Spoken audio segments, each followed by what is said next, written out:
12-year-old Sarah Mackenzie sat silently in the back of her grandmother's pickup truck, clutching her father's worn harmonica as they approached the crowd gathered around the old Millbrook Armory. 3 years ago, Staff Sergeant Michael Mackenzie and his canine partner Ranger had both returned from Afghanistan only. Michael came home in a flag-draped coffin, while Ranger came back broken, violent, and untouchable. Now, on this bitter December morning, billionaire defense contractor Nathaniel Sterling stood before a snarling German shepherd, announcing his $1 million challenge to anyone who could make the worthless, damaged animal sit calmly for 5 minutes. But when Sarah's eyes met Ranger's through the steel mesh of his reinforced cage, she saw something that made her blood run cold, the same haunted recognition that stared back at her from mirrors every morning since her mother's suicide. Leave a like and share your thoughts in the comments along with the city you're watching from now. Let's continue with the story. Millbrook, Montana had once thrived as a military town, its population of 200 souls revolving around the now shuttered Army base that had provided jobs and purpose for 3 generations. Winter had settled over the mountain valley like a heavy blanket, transforming the landscape into something both beautiful and unforgiving.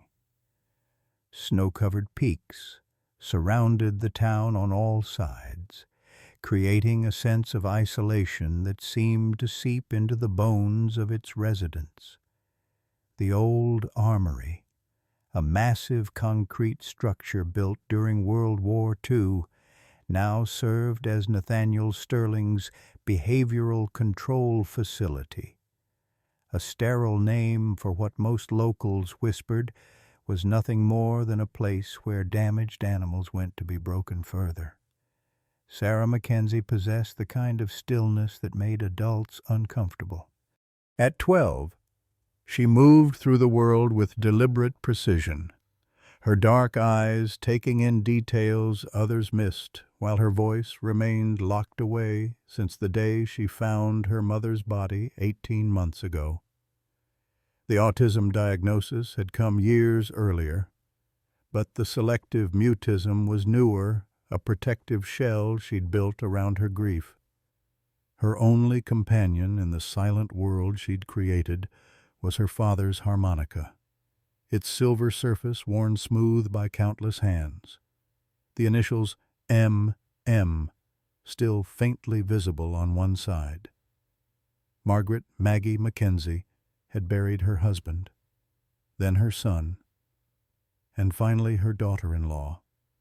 At 68, the former Army nurse carried herself with military bearing despite the arthritis that stiffened her joints each morning and the heart condition she kept hidden from Sarah.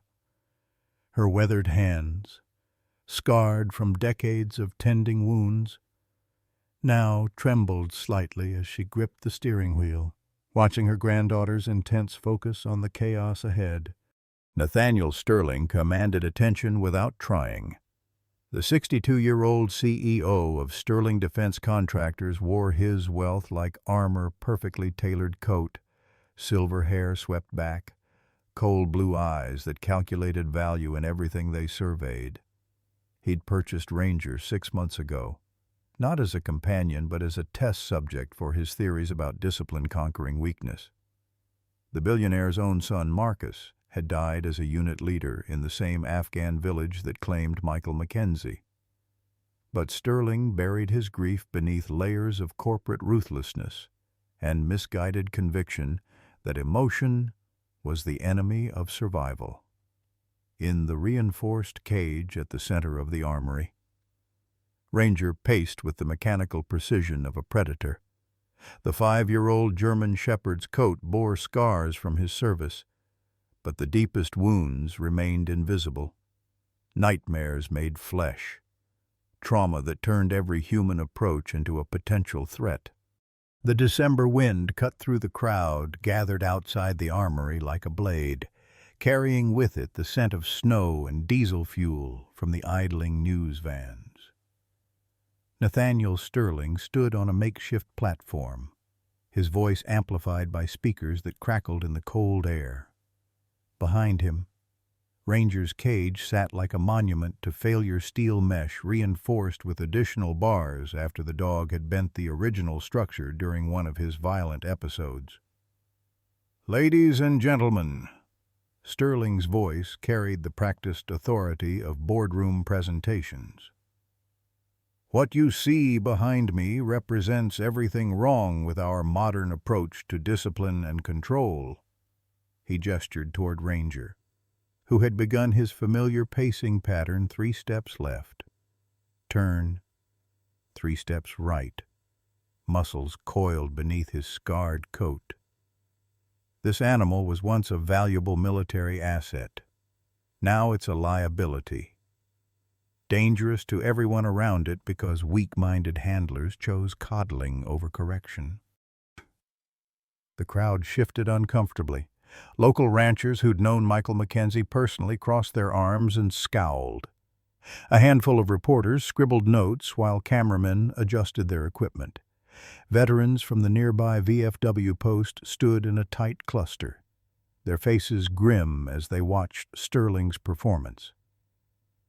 $1 million, Sterling continued, his breath visible in the frigid air. "To anyone who can make this animal sit calmly beside them for 5 minutes using whatever method they choose, no drugs, no restraints, just pure behavioral control." His smile held no warmth. "Though I suspect we'll be here until spring before anyone succeeds where trained professionals have failed." The first challenger stepped forward, Jim Morrison, a local dog trainer who'd worked with hunting dogs for 30 years. He approached Ranger's cage with confident strides, speaking in low, soothing tones. The moment the latch clicked open, Ranger exploded into motion. His lips pulled back to reveal yellowed fangs as a growl rumbled from deep in his chest. Morrison barely had time to slam the cage door shut before Ranger's full weight crashed against the steel mesh. "Next," Sterling called out, seemingly unmoved by the display of aggression. A second trainer tried, then a third. Each attempt ended the same way Ranger's violent rejection of human contact, his body language screaming warnings that needed no translation. The crowd grew restless, some calling for an end to what they saw as a cruel spectacle. Others pressed closer, morbid curiosity overriding their discomfort. Sarah Mackenzie watched from the back of her grandmother's pickup truck, her small frame nearly invisible against the cab's rear window. She hadn't spoken since climbing into the vehicle that morning, but her dark eyes tracked every movement, cataloging details others missed. The way Ranger's ears flattened at the sound of heavy boots on concrete, how his pacing intensified when men in uniform approached, the specific pitch of growl that preceded his attacks. "This is wrong," Maggie muttered, her knuckles white as she gripped the steering wheel. "That poor animal's been through enough without being turned into a sideshow." Sarah's fingers tightened around the harmonica in her pocket. The metal felt warm against her skin, worn smooth by her father's hands during those long evenings when he'd played the melodies that seemed to calm even the most skittish horses on their property. She remembered him mentioning Ranger once, describing the dog's unusual intelligence and how music seemed to reach him when commands failed. Without warning, Sarah slipped from the truck bed and began walking toward the crowd. Maggie's sharp intake of breath and hurried footsteps followed. But Sarah didn't turn around. Something was pulling her forward, not curiosity, but recognition. The way Ranger moved, the careful precision of his pacing, the hypervigilance that never allowed him to rest. She'd seen the same patterns in her own reflection. "Sarah, get back here," Maggie whispered urgently, catching up to her granddaughter's steady advance through the crowd. but Sarah had already pushed through the outer ring of spectators. Sterling noticed her approach, his eyebrows rising in amusement as he took in her small stature and obvious youth. "Well, well," he said into the microphone, his voice carrying to every corner of the armory. "It seems we have a volunteer, a child, no less." The crowd murmured, some laughing nervously while others protested the idea of putting a young girl near such a dangerous animal. Sarah stopped 3 feet from Ranger's cage. The German shepherd had frozen mid-pace, his intelligent brown eyes locked onto hers with an intensity that made several spectators step backward.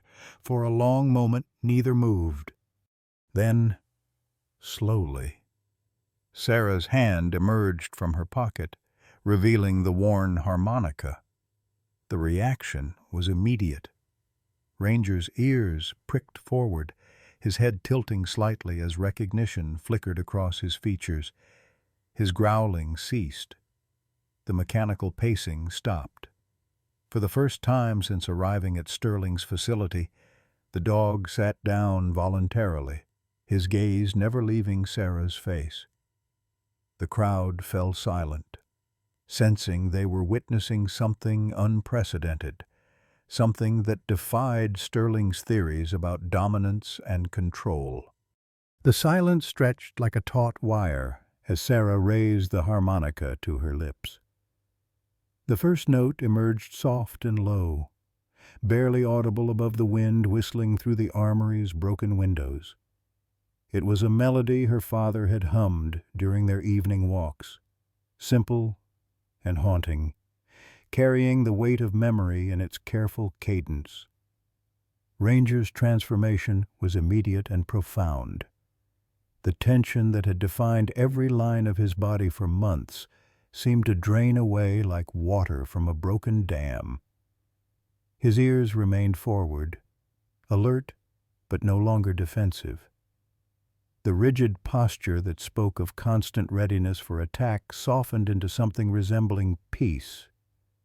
Most remarkably, his eyes never left Sarah's face, as if he were seeing not a stranger, but the ghost of someone beloved. The crowd held its collective breath. Cameras clicked frantically as reporters captured what Sterling's million-dollar challenge had deemed impossible. 5 minutes passed in perfect stillness, Ranger sitting calmly beside the open cage door, Sarah playing a melody that seemed to bridge the gap between trauma and healing. When the last note faded into the Montana air, the silence broke with scattered applause that quickly swelled into thunderous approval. But Sterling's face had darkened to the color of winter storm clouds.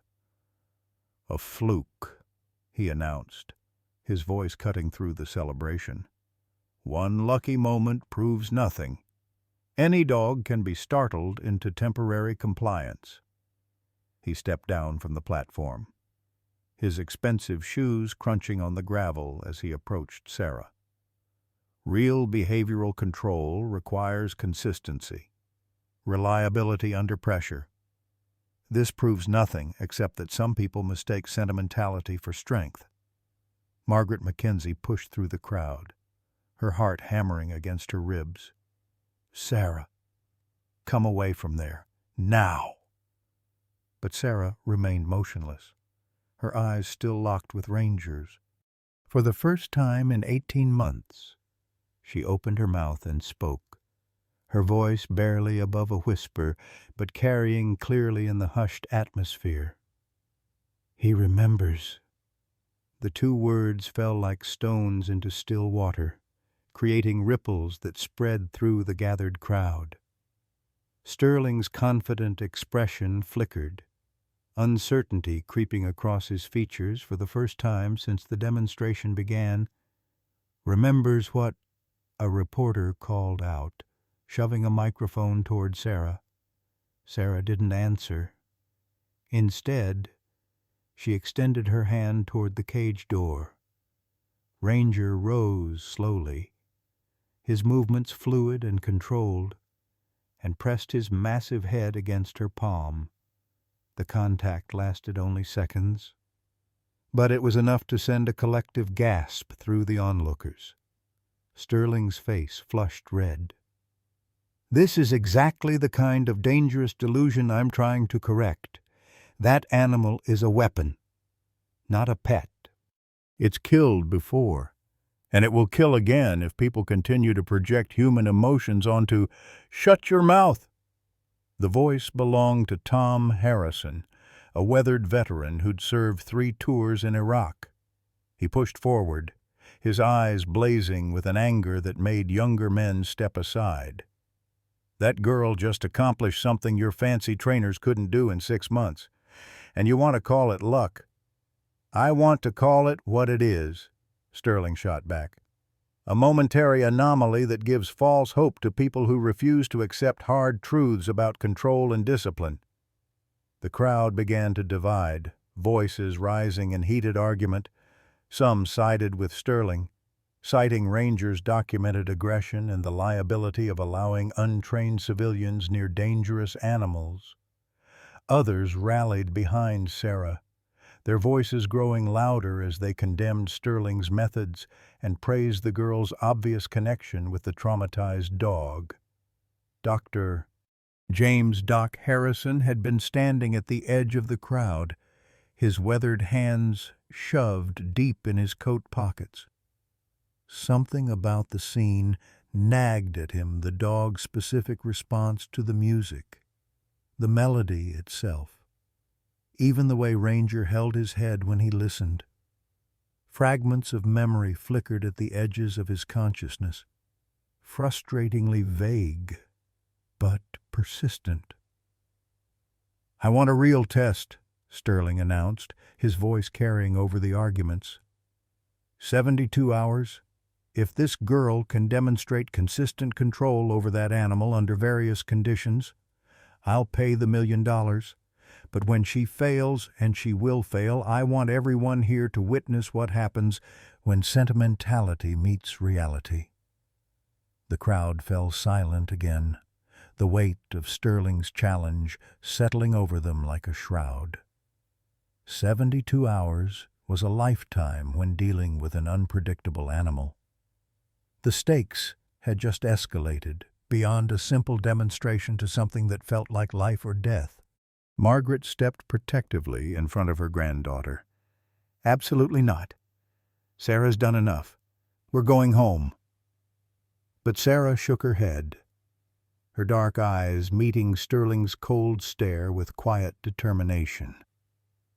3 days, she said, her voice stronger now, carrying a note of steel that reminded everyone present that she was Michael Mackenzie's daughter. "Sarah, no," Margaret whispered. "This man is dangerous. Whatever game he's playing, it's not a game. Grandma." Sarah's hand found the harmonica in her pocket, drawing strength from its familiar weight. "Ranger needs help, real help. Not the kind that breaks things down, but the kind that builds them back up." Sterling's smile was sharp as a knife blade. "Very well. 72 hours, beginning now. The animal stays in my facility, under proper supervision.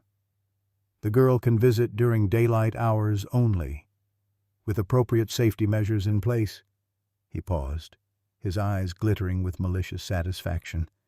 "And when this experiment fails, when that animal reverts to its true nature and someone gets hurt, I want everyone here to remember that I warned you."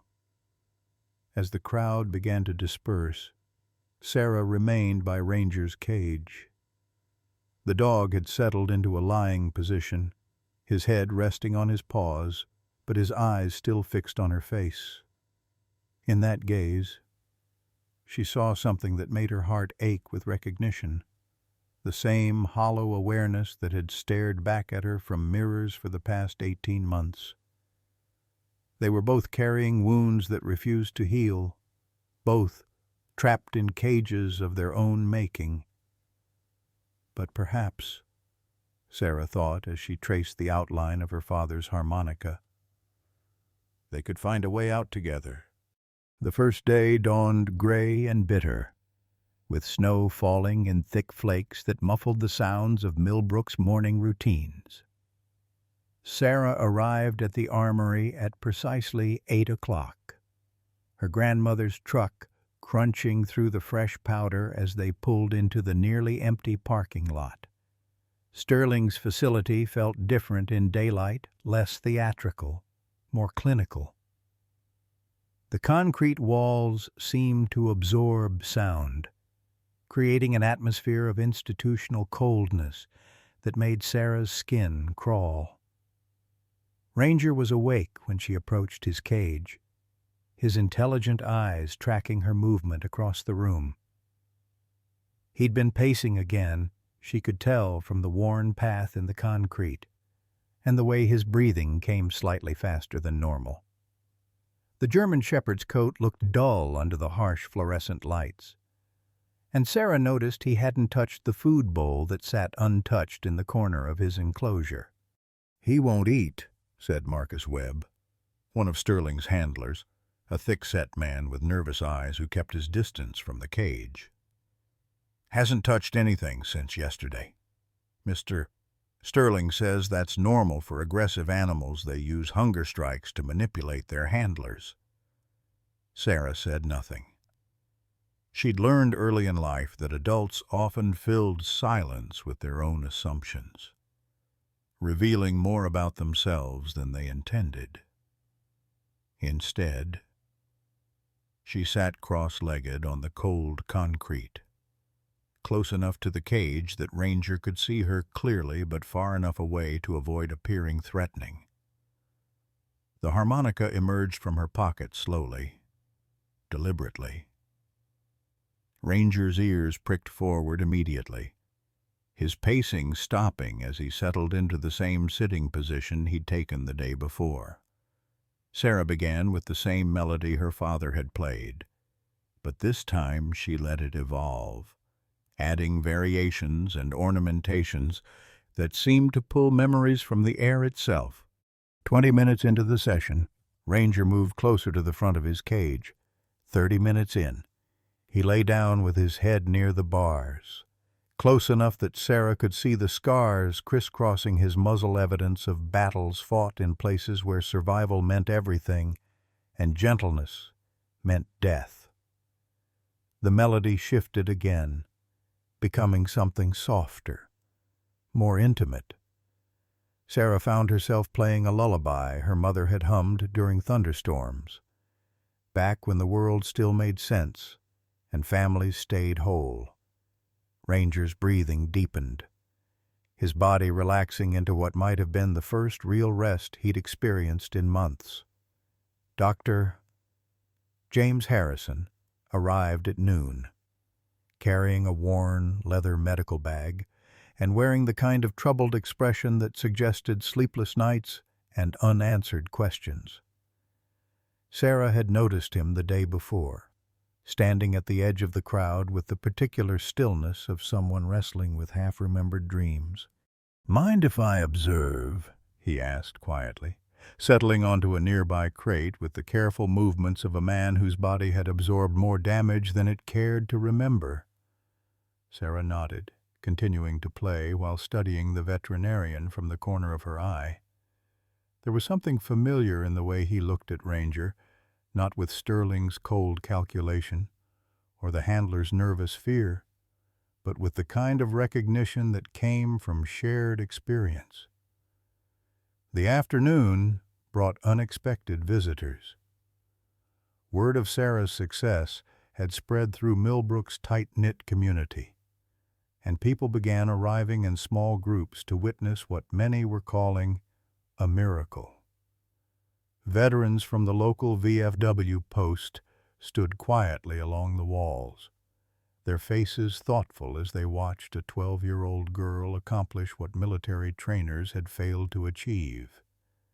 Tom Harrison, The Iraq veteran who'd confronted Sterling the day before brought his 8-year-old daughter, Emma. The little girl pressed her face against the chain-link fence that separated the observation area from Ranger's enclosure, her eyes wide with wonder as the massive dog responded to Sarah's music with increasingly relaxed behavior. "How does she do it, Daddy?" Emma whispered. Tom's weathered face softened as he watched Sarah work. "I think she speaks his language, sweetheart. Sometimes the broken ones understand each other better than anybody else can understand them." Sterling arrived at 4 o'clock with an entourage of suited associates and a news crew from Billings. His expression was carefully neutral, but Sarah caught the flash of irritation that crossed his features when he saw the small crowd that had gathered to support her efforts. "Day 1, he announced to the cameras. "As you can see, the animal remains caged and supervised. Let's see how long this alleged breakthrough lasts when real pressure is applied." He nodded to one of his handlers, who activated a sound system that filled the armory with recorded gunfire and explosion sounds, the kind of audio designed to trigger combat veterans' PTSD responses. Ranger's reaction was immediate and violent. He leaped to his feet, hackles raised, lips pulled back in a snarl that made several observers step backward. But Sarah didn't move. She simply adjusted her playing, shifting from the gentle lullaby to something stronger, more grounding. The harmonica's notes seemed to weave through the recorded chaos, creating islands of calm in the storm of manufactured trauma. Gradually, incredibly, Ranger's aggressive posture softened. His breathing slowed. His ears, which had been flattened against his skull, began to prick forward again. The recorded sounds continued for 10 minutes. For 10 minutes. Sarah played against them, her music creating a lifeline that Ranger clung to with desperate determination. When Sterling finally signaled for the audio to stop, the German shepherd was sitting calmly again, his eyes fixed on Sarah's face with an expression that looked remarkably like gratitude. The gathered crowd erupted in applause, but Sterling's face had darkened considerably. "Day 1, he repeated, but his voice lacked its earlier confidence. That evening, as Sarah and Margaret drove home through the snowy streets of Millbrook, the silence in the truck cab was comfortable rather than oppressive. Sarah stared out the window at the lights flickering on in houses where families were gathering for dinner, processing the day's events in the quiet space of her own thoughts. "Your father would be proud," Margaret said quietly, her hands steady on the steering wheel despite the emotion in her voice. Sarah nodded, her fingers tracing the outline of the harmonica in her pocket. She was beginning to understand something important about the connection she felt with Ranger. It wasn't magic or some special gift. It was recognition.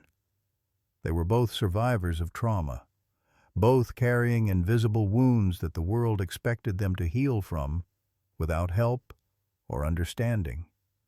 The second day brought new challenges and unexpected revelations. Dr. Harrison arrived early, his medical bag supplemented by a cardboard box filled with old photographs and military documents. His hands shook slightly as he set the box down near Sarah's usual spot, and his eyes held the kind of haunted awareness that comes with recovered memories. "I need to tell you something," he said quietly, his voice barely audible above the sound of Ranger's morning pacing. "About your father, about Ranger, about things I'd forgotten until yesterday." Sarah looked up from tuning her harmonica, her dark eyes patient and encouraging in the way that invited truth-telling. "I was there," Harrison continued, his words coming slowly, carefully. In Afghanistan, not as a medic, I mean. I was trained as one, but I was there as a consultant, helping train the canine units. He paused, his gaze distant. I trained Ranger. I was there the day he was paired with your father. The revelation hung in the air like smoke from a distant fire. Sarah felt something shift inside her chest, a piece of a puzzle clicking into place with an almost audible snap. Ranger had gone still in his cage, his intelligent eyes fixed on Dr. Harrison with an intensity that made the veterinarian's hands tremble even more. I got hurt in the same attack that killed Michael. Harrison continued. Traumatic brain injury. Lost most of my memories of that deployment until yesterday, when I heard you playing. The music, it was the same melody your father used during training sessions. He said it reminded Ranger of something peaceful, something worth protecting. Sarah's throat tightened with emotion she couldn't name. The harmonica felt heavier in her hands, weighted with connections she was only beginning to understand. Without speaking, she stood and approached Ranger's cage. The dog rose to meet her, pressing his massive head against the bars with a gentleness that contradicted every report in his file. Doctor. Harrison moved closer, his steps hesitant but determined. Hey, boy, he whispered, his voice cracking with recognition. Do you remember me? Ranger's tail began to move, not the enthusiastic wagging of a happy pet, but the careful, controlled movement of a soldier acknowledging a trusted commander. His eyes shifted between Sarah and Harrison, as if trying to reconcile past and present, trauma and healing. The breakthrough came at 2:00 in the afternoon, when Sterling arrived with a new test designed to prove Sarah's methods were unreliable. He brought a second dog, a pit bull mix that had been seized from a fighting ring, its scarred body and aggressive posture a stark contrast to Ranger's military bearing. Real-world application, Sterling announced to the cameras. If your methods work, they should work on any traumatized animal, not just one with sentimental connections. The pit bull was led into the armory in a reinforced carrier, its growls echoing off the concrete walls. The moment its cage was positioned 20 feet from Ranger's enclosure, both dogs exploded into aggressive displays. The sound was deafening, two traumatized animals feeding off each other's fear and rage, creating a feedback loop of violence that made several observers retreat toward the exits. Sarah stood perfectly still in the chaos, her harmonica raised but silent. She was listening, not to the aggressive sounds filling the armory, but to something underneath them. Fear, pain, a desperate need for safety that neither animal knew how to express except through violence.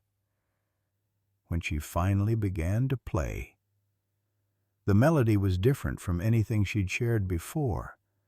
It was complex, layered, acknowledging the darkness while offering hope.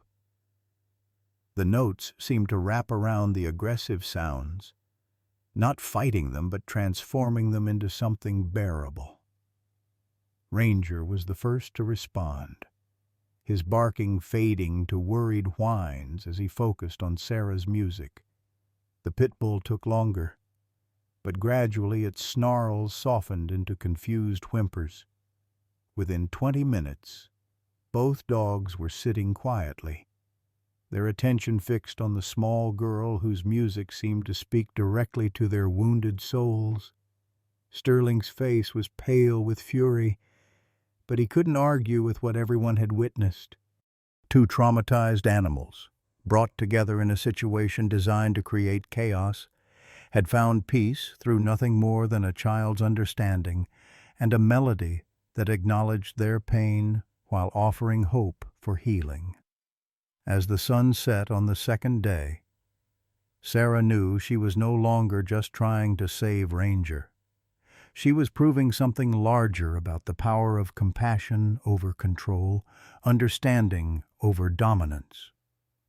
But she also sensed that Sterling's challenges were far from over, and tomorrow would bring tests that would push her abilities and her courage to their absolute limits. The third and final day arrived with the weight of inevitability. News crews from 3 states had converged on Millbrook, their satellite trucks lining the street outside the armory like mechanical vultures. The story had captured national attention overnight, a 12-year-old girl with autism challenging a billionaire's theories about animal control. With $1 million and a dog's life hanging in the balance, Sarah arrived to find the armory transformed into a media circus. Portable bleachers had been erected to accommodate the crowd. Cameras positioned at strategic angles to capture every moment of what Sterling was billing as the definitive test. The atmosphere crackled with tension and anticipation. But beneath the excitement lay an undercurrent of genuine concern.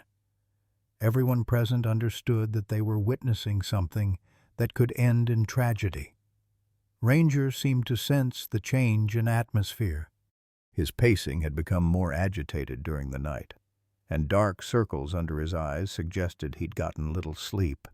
The presence of so many strangers, the harsh camera lights, and the constant hum of electronic equipment created exactly the kind of overstimulating environment that triggered his worst episodes. Sterling stood before the assembled crowd wearing his most confident smile. But Sarah noticed the tension around his eyes, the way his hands gripped the microphone a fraction too tightly. Behind his polished exterior, she sensed something unexpected, genuine nervousness about what the day might bring. "Ladies and gentlemen," Sterling began, his voice carrying clearly through the armory's sound system. "Today we conclude this experiment in emotional manipulation versus scientific animal behavior modification. The final test will demonstrate once and for all whether genuine behavioral control can be achieved through disciplined methods, or whether we're witnessing nothing more than a series of lucky coincidences." He gestured toward a series of obstacles that had been constructed overnight, a maze of barriers, platforms, and simulated urban environments designed to test Ranger's obedience under stress. The subject will be required to navigate this course while remaining calm and responsive to direction. No cages, no barriers, no safety nets, just a girl, a harmonica, and an animal that has proven itself dangerous in similar situations.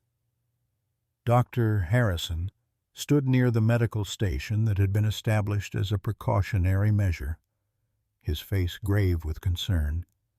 He'd spent the morning reviewing Ranger's behavioral assessments, and the data painted a troubling picture.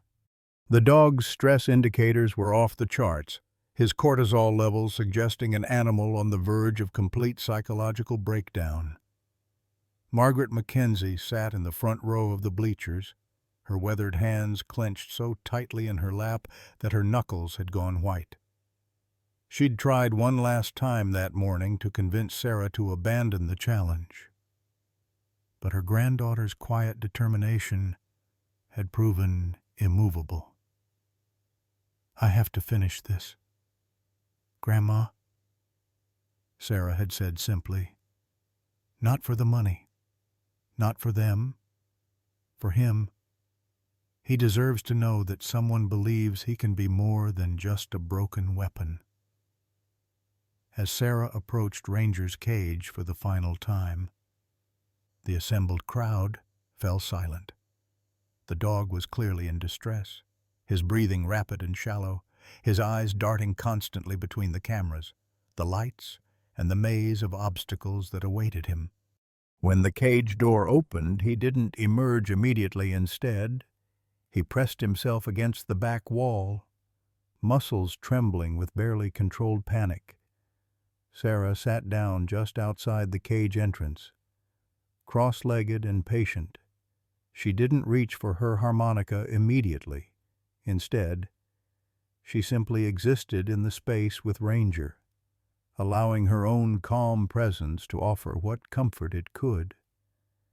The silence stretched for long minutes, broken only by the whir of cameras and the shuffle of restless feet in the bleachers. When she finally began to play, the melody was one she'd never shared before, something that seemed to emerge from the deepest part of her memory. A tune her father had hummed during their last conversation before his deployment. The notes were soft, barely audible above the ambient noise of the crowd, but they carried a weight of love and loss that made several observers wipe tears from their eyes. Ranger's response was gradual but unmistakable. His breathing slowed. His muscles relaxed incrementally. After what felt like hours but was actually only minutes, he took a tentative step toward the cage entrance. Then another. Finally, he emerged completely, staying close to Sarah's side as she rose slowly to her feet. The obstacle course loomed before them like a physical manifestation of trauma itself. High platforms that required trust in one's ability to leap. Narrow passages that triggered claustrophobic panic. Loud, sudden noises designed to simulate combat conditions. It was exactly the kind of environment where Ranger's PTSD symptoms were most likely to manifest in dangerous ways. Sarah began walking toward the first obstacle, her harmonica creating a continuous thread of music that seemed to weave a protective cocoon around both girl and dog. Ranger stayed at her side, his massive head level with her shoulder, his eyes fixed on her face with absolute concentration. When she stopped, he stopped. When she moved, he moved. They navigated the course not as trainer and animal, but as partners, united by shared understanding of what it meant to carry invisible wounds. The first platform required Ranger to leap from ground level to a height of 4 feet, a simple task for a dog of his size and conditioning, but one that demanded trust in his own abilities and in Sarah's guidance. As they approached the obstacle, Ranger's steps became hesitant. His ears flattened against his skull, a warning sign that Dr. Harrison recognized immediately. Sarah noticed the change in Ranger's demeanor and adjusted her playing accordingly. The melody became more grounding, more reassuring. She placed one small hand on Ranger's shoulder the first time she'd touched him directly since their initial meeting, and felt the tremor of fear running through his powerful frame. "It's okay," she whispered, her voice barely audible but carrying clearly to the microphones positioned around the course. "I'm right here. We'll go together." What happened next would be replayed on news channels for weeks afterward. Sarah stepped up onto a mounting block beside the platform.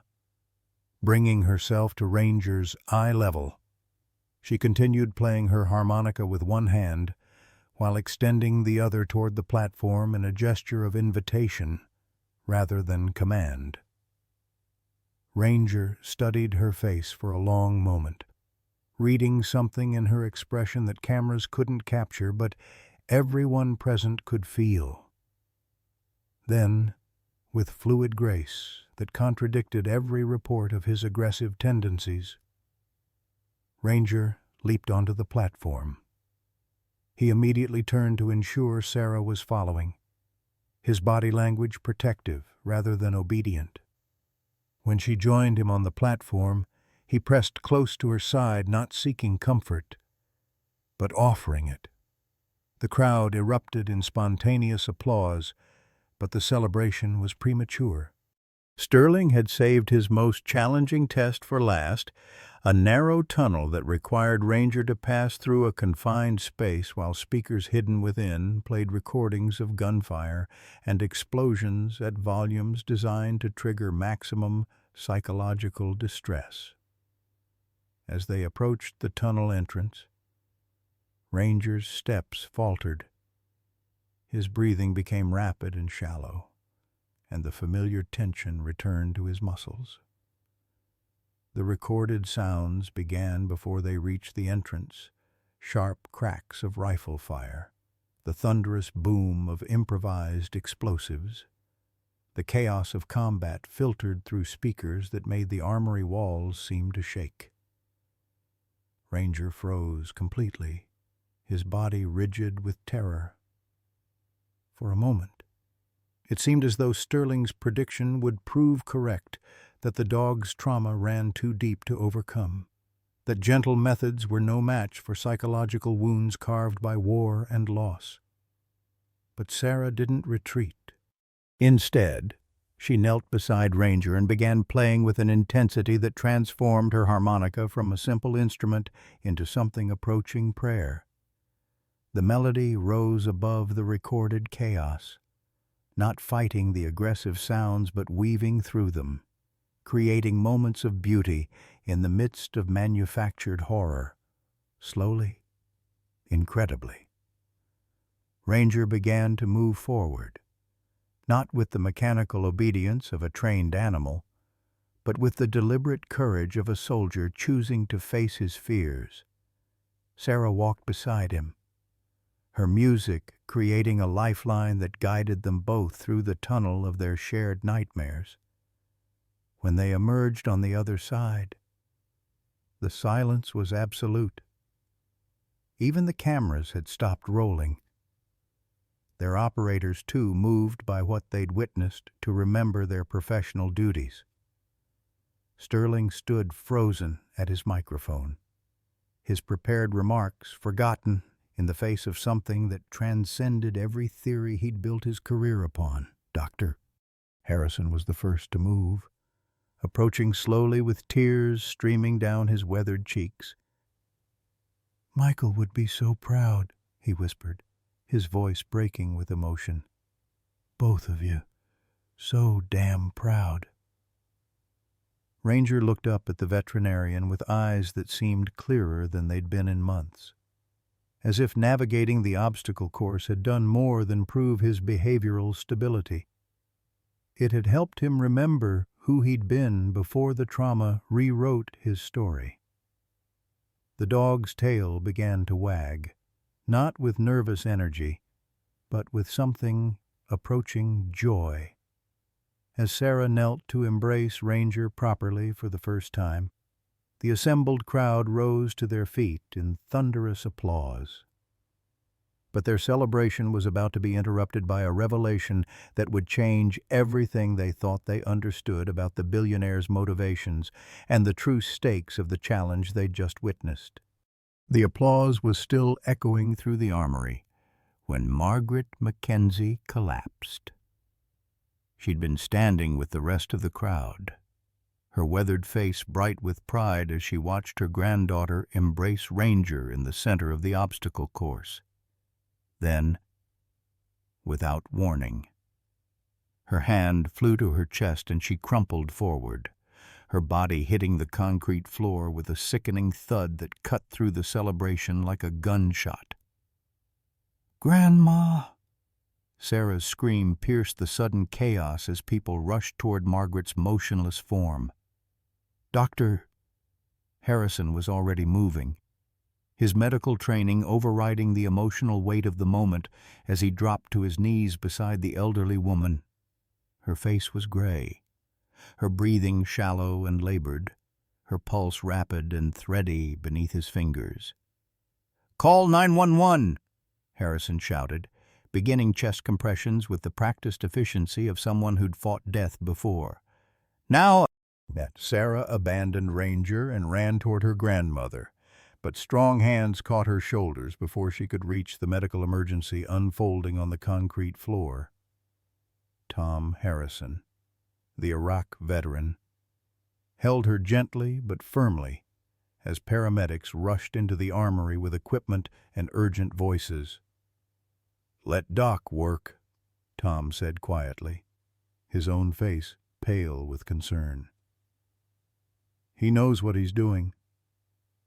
Ranger had followed Sarah, his massive frame trembling not with his usual anxiety but with something different, a deep, protective instinct that had emerged during their journey through the obstacle course. The dog positioned himself between Sarah and the chaos surrounding Margaret, his body language alert but calm, as if he understood his role had shifted from patient to guardian. The paramedics worked with practiced efficiency, inserting IVs and connecting monitors while Dr. Harrison provided a rapid-fire medical history. Margaret's heart was failing, her decades of hidden cardiac problems finally demanding payment for years of stress and emotional trauma.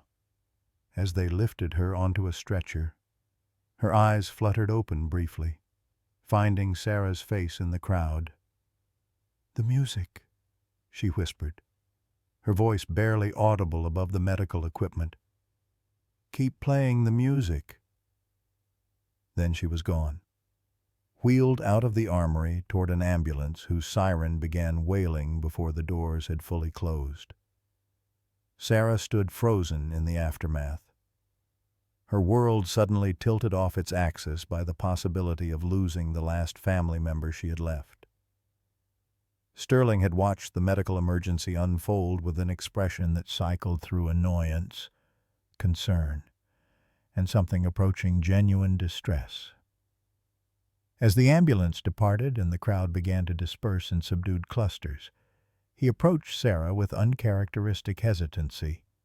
"I'll arrange for the best cardiac specialists," he said quietly, his usual commanding tone replaced by something almost gentle. "Money is no object. Whatever she needs." Sarah looked up at him with eyes that held no gratitude, only a hollow awareness that seemed to see straight through his expensive facade. "Why?" she asked simply. The question hung in the air like an accusation. Sterling's carefully constructed confidence wavered, and for the first time since the challenge began, he looked like what he actually was, a broken old man carrying guilt that had poisoned everything he touched. "Because," Sterling said, his voice cracking slightly, "I know what it's like to lose family because of my own stupidity." The confession opened floodgates that had been sealed for 3 years. Standing in the armory where he'd staged his elaborate challenge, surrounded by the debris of his attempt to prove that discipline could conquer trauma, Nathaniel Sterling began to tell the truth. "Your father and my son Marcus were in the same unit," he said, his words coming slowly, painfully. "Marcus was the platoon leader. I pulled strings to get him that position. Thought it would be good for his career." Sterling's hands shook as he continued. "The mission that killed them, I designed it. I was the Pentagon consultant who approved the intelligence, signed off on the tactical approach, assured everyone it was a low-risk operation." Sarah felt something cold settle in her stomach. Ranger pressed closer to her side, sensing her distress. 23 soldiers went on that mission," Sterling continued, his voice growing stronger even as his composure crumbled. 18 came home. Your father and my son were among the 5 who didn't. And it was my fault, my arrogance, my certainty that I knew better than the people on the ground. The armory had grown quiet around them, the remaining observers sensing they were witnessing something private and profound. Dr. Harrison stood nearby, his own face reflecting the complicated emotions of someone who'd survived the mission Sterling was describing. "I bought Ranger because I thought I could fix him," Sterling said, tears now flowing freely down his cheeks. "I thought if I could take something broken by my decisions and make it whole again through discipline and control, maybe I could prove that what happened to our sons wasn't my fault, that trauma could be overcome through willpower and proper technique." Sarah's throat tightened with an emotion she couldn't name. The harmonica felt heavy in her pocket, weighted with connections she was only beginning to understand. "But watching you with him," Sterling continued, "seeing what you accomplished, not through force but through understanding, it made me realize that I've been trying to fix the wrong broken thing. Ranger was never the problem. I was—" The confession settled over the armory like dust after an explosion. Sarah stared at Sterling with eyes that held no forgiveness but perhaps, for the first time, something approaching comprehension.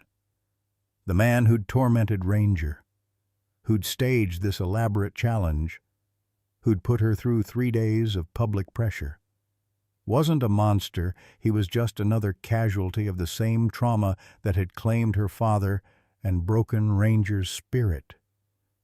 "I can't bring them back," Sterling said finally. "I can't undo the decisions that killed Michael and Marcus. But I can stop making things worse. I can stop trying to prove that strength comes from control instead of connection." As if summoned by the weight of Sterling's confession, Dr. Harrison's phone rang with news from the hospital.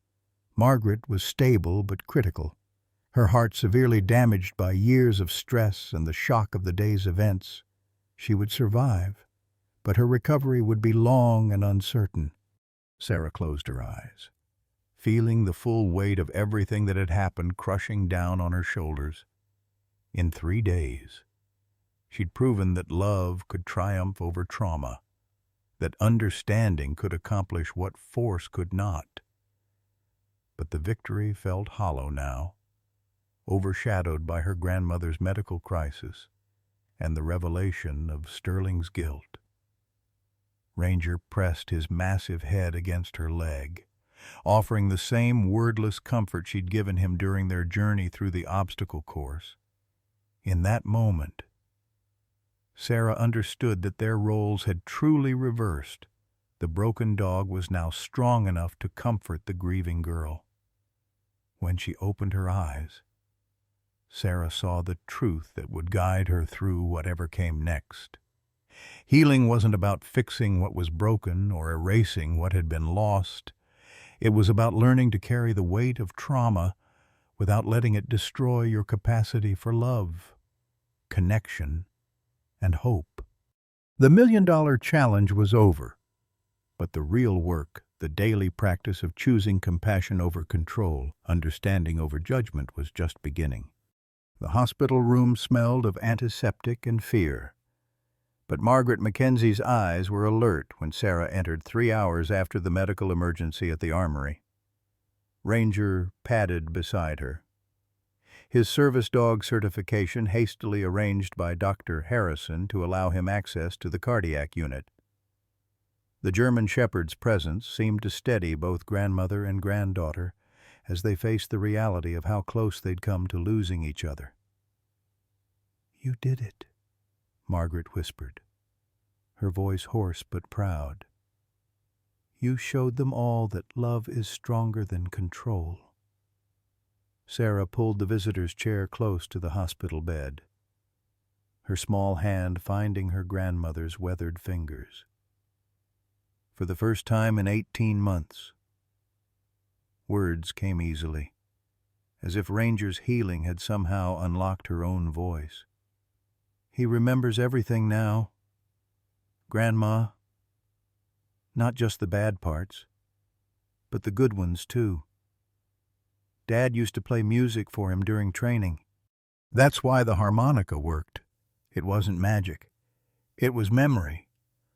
Margaret's eyes filled with tears as she processed the full significance of what her granddaughter had accomplished. "Your father would be so proud," she said, echoing Dr. Harrison's earlier words.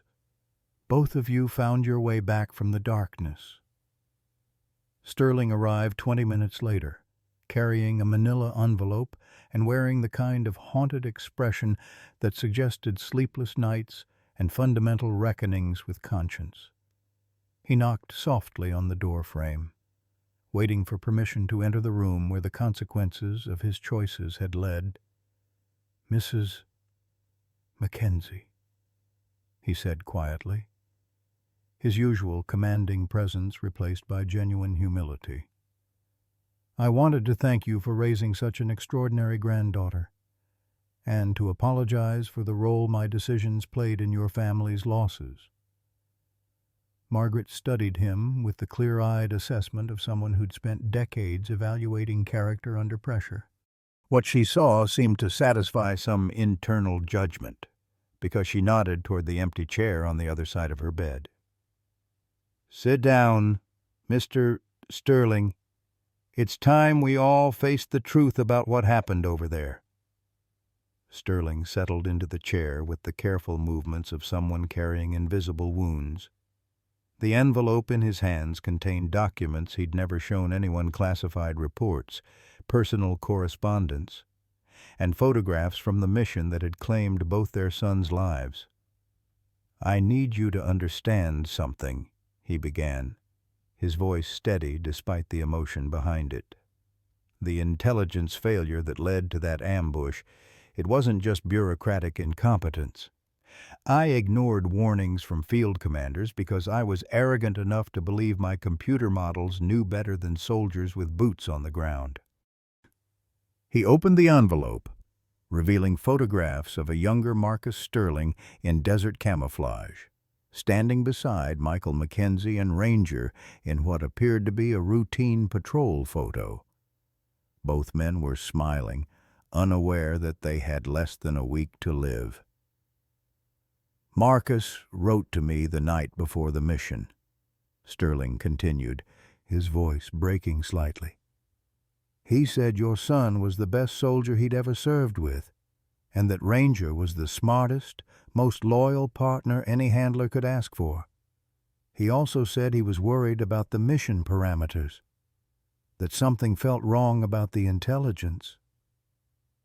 Sarah leaned forward, studying the photograph with intense concentration.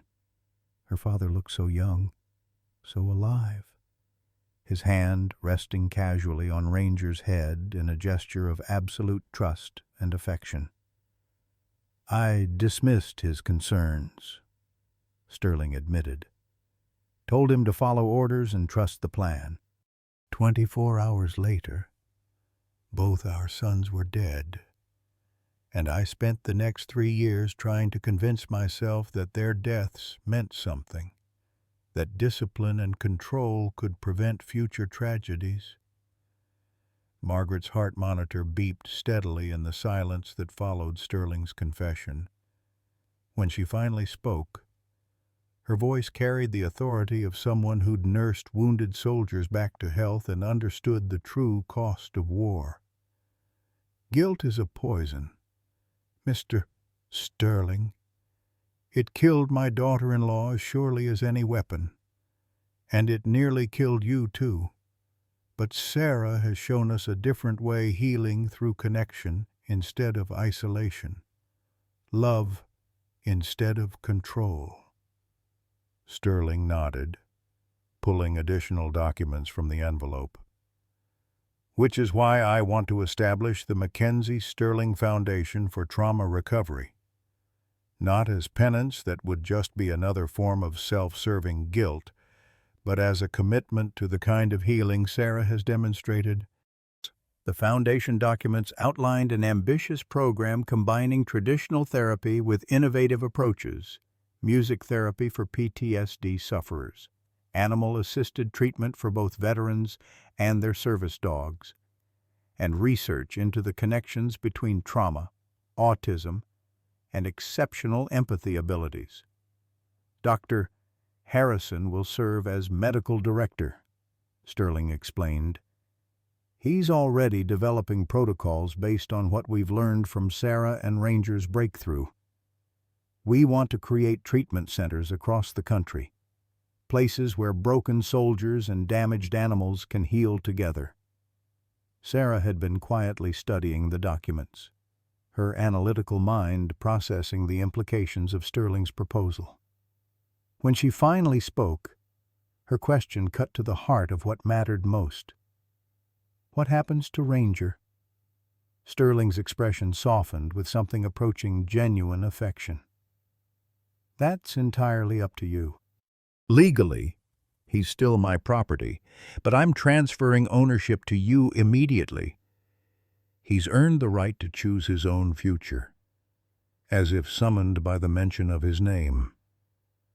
Ranger rose from his position beside Sarah's chair and approached Sterling with careful, deliberate steps.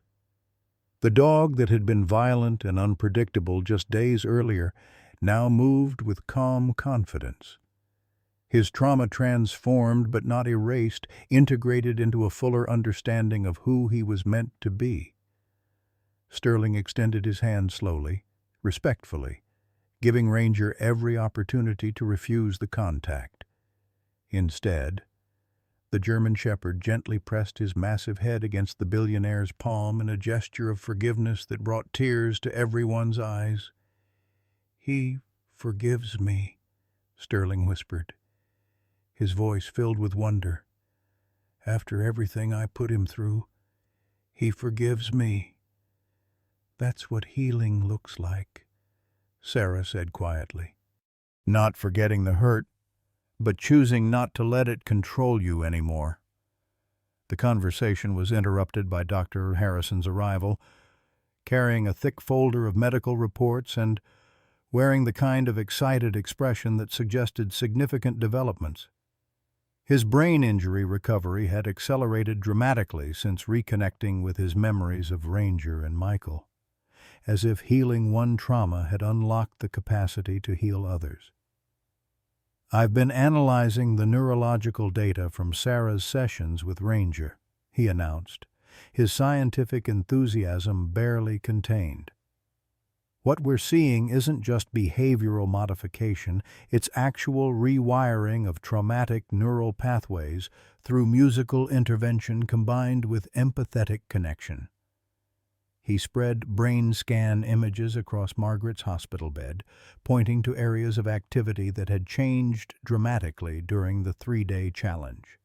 Sarah's autism gives her an exceptional ability to read nonverbal communication and respond to emotional distress in ways that bypass traditional cognitive barriers. Combined with her musical abilities and shared trauma experience, she's essentially speaking directly to the limbic system, the brain's emotional center. Sterling leaned forward, his business mind immediately grasping the implications. "You're saying this could be replicated, that other people with autism might have similar abilities?" "Not replicated exactly," Harrison cautioned. "Sarah's combination of traits is unique, but we can certainly develop training programs based on her techniques, create therapeutic approaches that emphasize connection over control, music over medication." Margaret squeezed Sarah's hand, her eyes bright with pride and possibility. "Your differences aren't disabilities, sweetheart. They're gifts that helped you heal a broken soldier and save a damaged animal. Imagine what you could do with proper support and resources."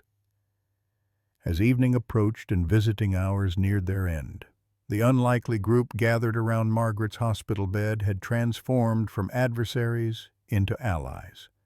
United by shared loss and the possibility of collective healing, Sterling's million-dollar challenge had indeed been won, but not in the way anyone had expected.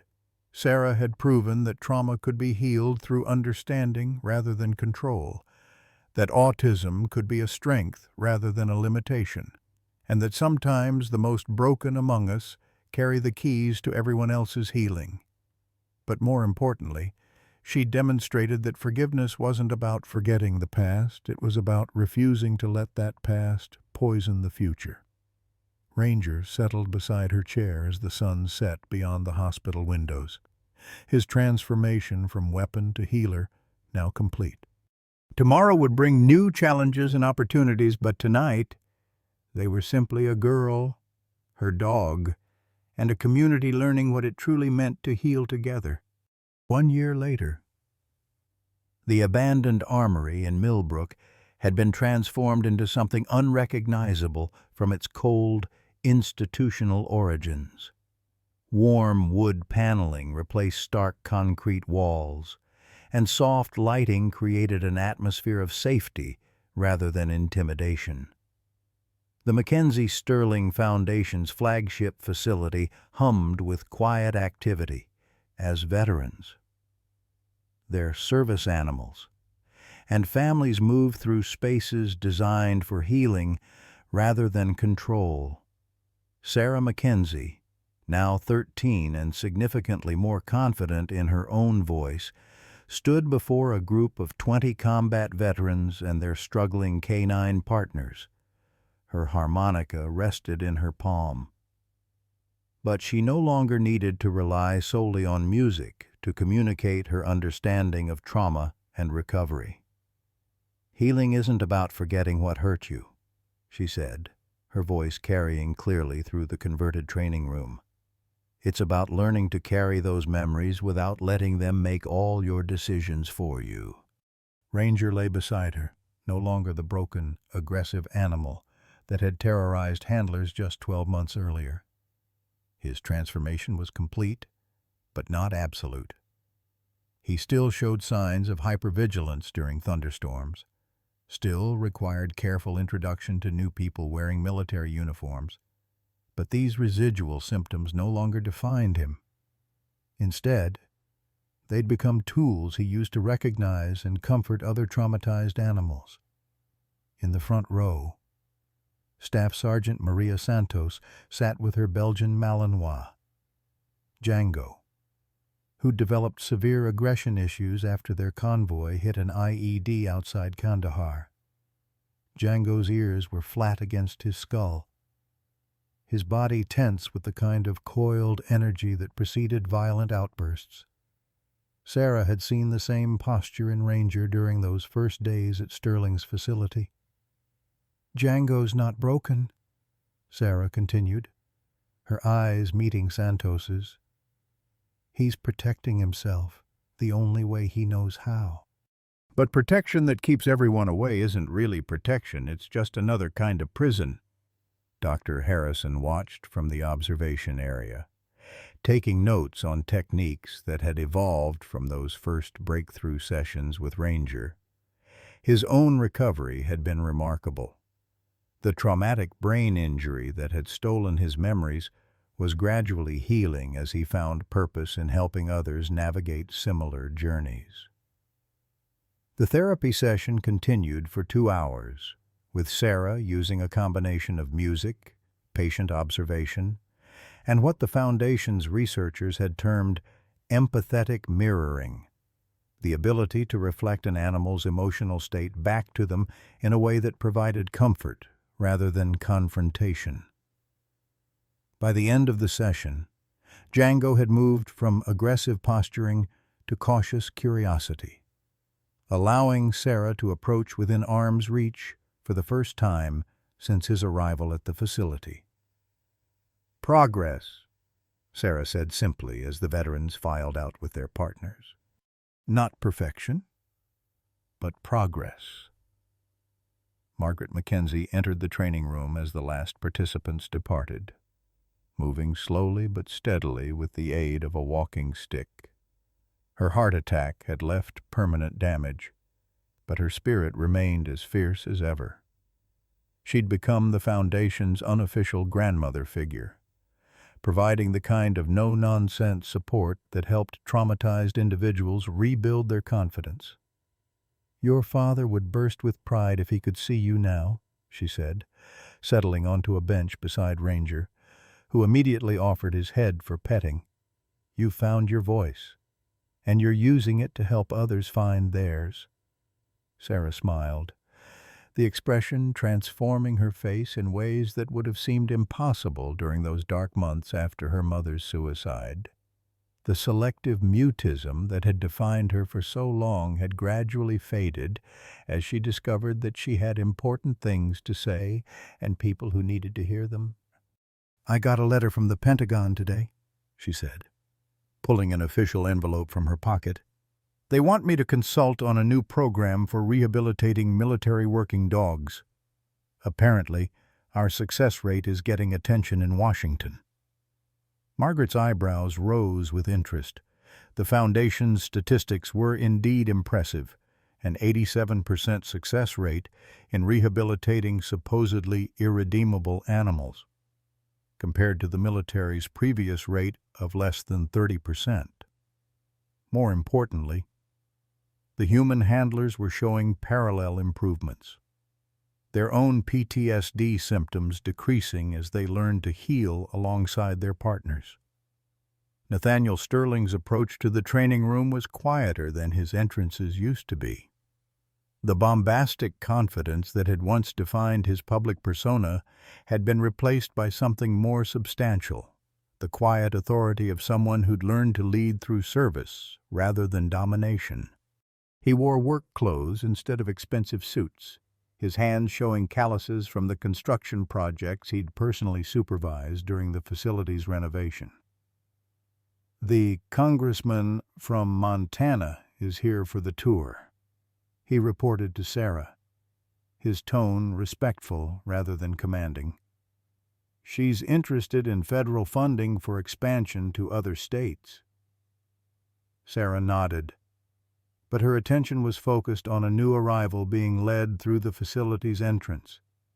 A young Marine, probably no older than 25, guided a German Shepherd that showed all the signs of severe trauma, hyper-alert posture, constant scanning for threats, aggressive body language that warned everyone to maintain distance.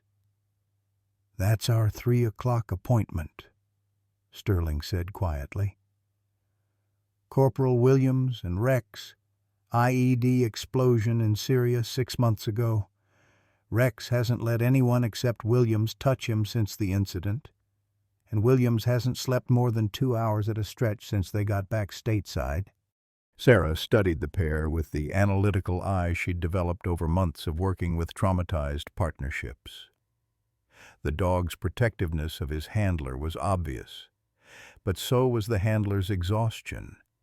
They were trapped in a cycle where Rex's hypervigilance prevented Williams from resting, while Williams's anxiety fed Rex's sense that constant alertness was necessary for survival. "I'll need to work with them separately first," Sarah decided. "Rex won't let his guard down while he thinks Williams needs protection, and Williams won't relax while Rex is showing stress signals."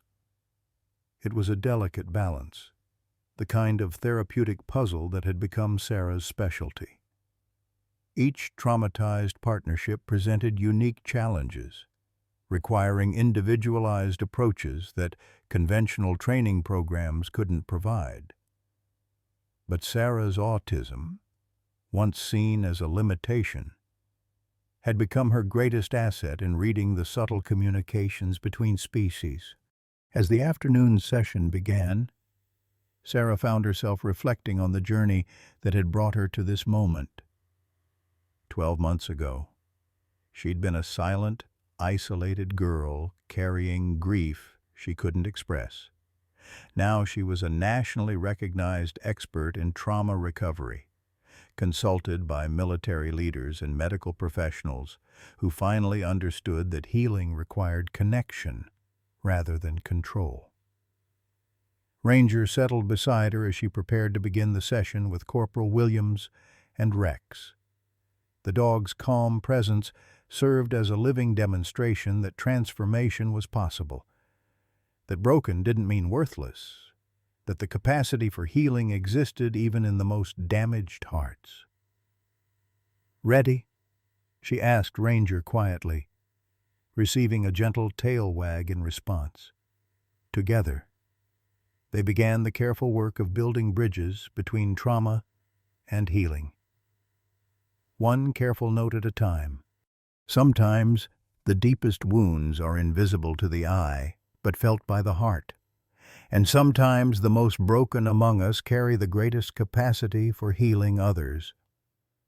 Sarah Mackenzie's story reminds us that our differences, whether autism, PTSD, or the scars left by loss, aren't flaws to be fixed, but gifts that can transform lives when met with understanding rather than judgment. In a world that often demands we hide our pain and push through our struggles alone, this young girl and a damaged military dog proved that healing happens not through force or control, but through patient connection and the courage to see beyond surface brokenness to the soul beneath. For those of us who've buried children, lost spouses, or watched our own bodies betray us with age and illness, Sarah's journey offers profound hope that our greatest trials can become our most powerful tools for helping others, that the trembling hands that once held funeral programs can still offer comfort to those who need it most, and that sometimes the very traits society calls weaknesses, sensitivity, vulnerability, the ability to sit quietly with another's pain, are exactly what the world needs most. Love, not discipline, writes the final chapter of every healing story.